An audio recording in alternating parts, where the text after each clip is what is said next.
Good morning, students. Let us move on to the next topic of the chapter, that is transfer of heat. Let us see how does heat flow.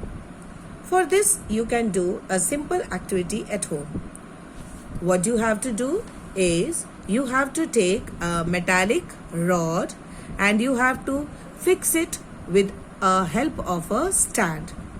And then on that you have to fix 4 nails with the help of wax. You can melt the wax and then with the melted wax you can fix the nail.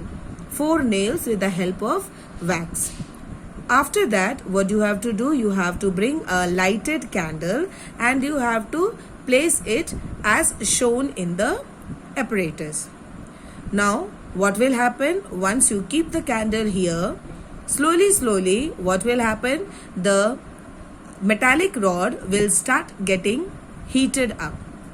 And when the metallic rod gets heated up, what will happen? Slowly, the nails will start falling down. Which nail will fall first?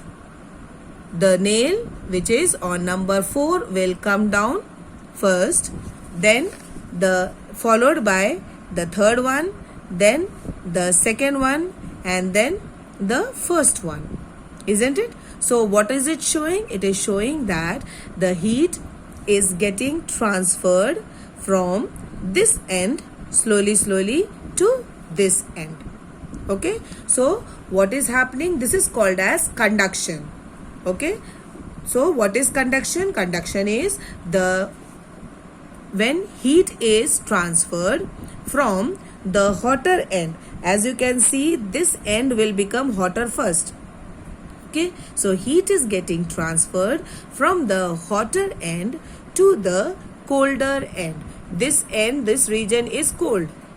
Okay, so slowly the heat is getting transferred, and this procedure is called as conduction.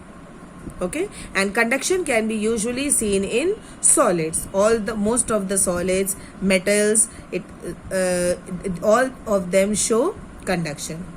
Okay, now let us see whether every substance can conduct heat easily or not.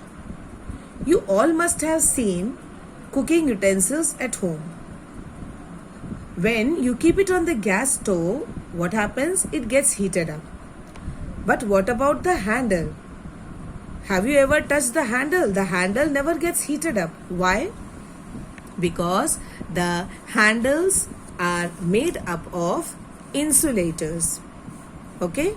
The utensils are made up of conductors, whereas the handles are made up of insulators. So, that is why when you keep a utensil on the gas stove, the utensil gets heated up. Why? Because it is a conductor and it allows heat to pass through it easily.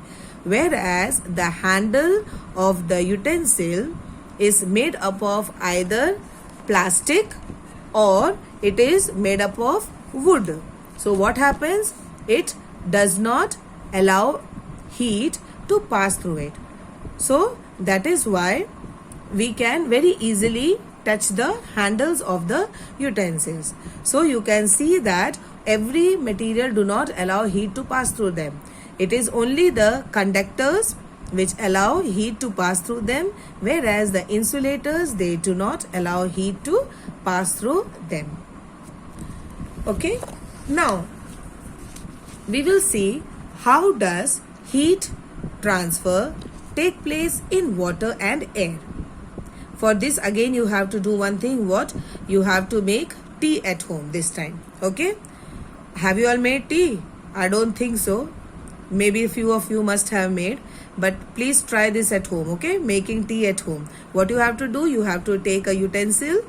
Okay, put a little bit of water. You fill the utensil with water and then you put few tea leaves. Okay, this is water and then here you can see the tea leaves. When you put the tea leaves, what will happen? The tea leaves will settle down at the bottom.